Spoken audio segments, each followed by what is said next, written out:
I went through Yale feeling like I wasn't a part of it, except for the fact that I felt like I was in the right place for music. You know what I mean? Ready, and... I felt like an outsider, and I was a student there. Because the higher up I went in classical music, the less people looked like me. Innately, all kids have the same ability, but our environment can influence our ability. Yes, I love it.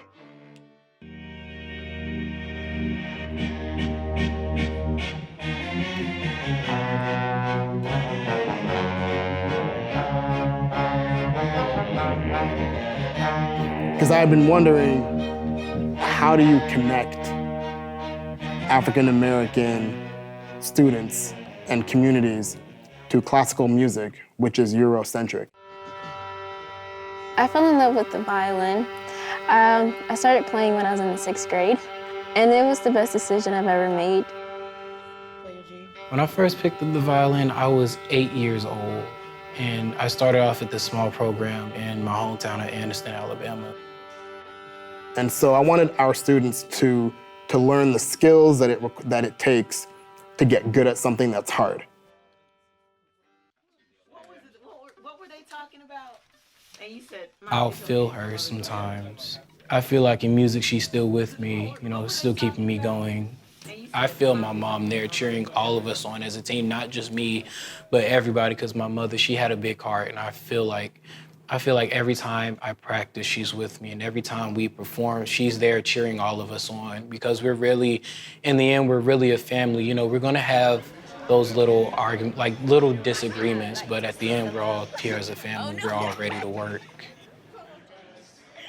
I lived with my granddad most of about 8 years of my life, and he was a huge music nerd. I just remember just going to bed and hearing like Aretha Franklin playing on the stereo, and like CNN is playing in the background, and he has like a cup of scotch with M&Ms, and he's just downloading music, We lived with him most of my life so he could take care of her. And then right when she was feeling better, he got sick. Unfortunately, he did die, so.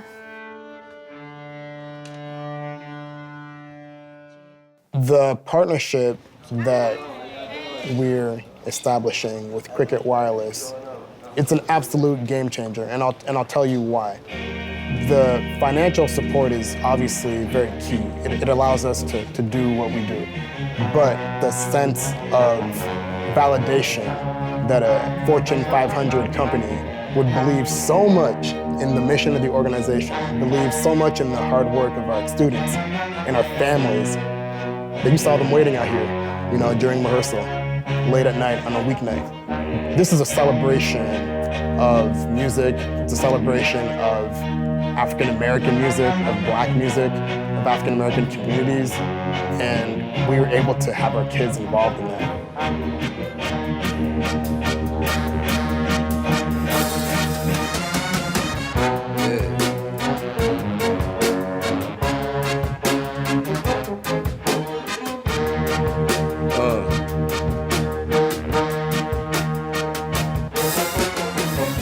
I was wondering when it came out if they would keep T.I.'s thank you speech between songs, to the Atlanta Music Project, because they could have cut it out. But it was really about what he said to the kids. He said, "You are never defined by your environment unless you allow yourself to be. You are able to do anything in the world that you want to do in life. Only thing in between you and your dreams is your effort." That's it.